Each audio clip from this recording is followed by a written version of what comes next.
Hi friends, good afternoon. சுட சுட சுட சுட சாதம் வழக்கம் போல்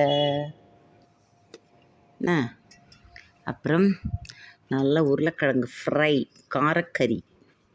எங்கள் அப்பாலாம் அப்படி தான் சொல்லுவாப்பா, காரக்கறி, உருளைக்கிழங்கு காரக்கறி. புளிக்குழம்பு வச்சோன்னா தேங்காய் போட்ட கறி வைக்கணும். சாம்பார் வச்சோன்னா காரக்கறி தான் உருளைக்கிழங்கு சூப்பராக இருக்கும். வெங்காயம்லாம் போடக்கூடாது, வெறும் உருளைக்கிழங்கு, மிளகாய் பொடி, மஞ்சப்பொடி, காயம், நல்ல ஃப்ரை. ஓகே. அப்புறம் நல்ல சூப்பரான ஃபெஸ்டிவ் மூட கலக்கக்கூடிய நல்ல முள்ளங்கி சாம்பார். எங்களுக்கு ஆல் டைம் ஃபேவரேட் சாம்பார் இது.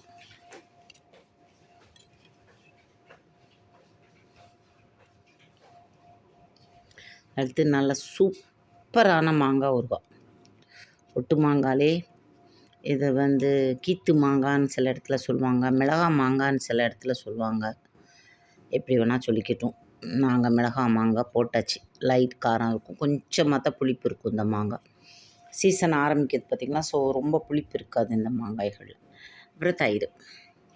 சாப்பிடுங்க, என்ஜாய் பண்ணுங்கள். டேக் கேர், பாய்.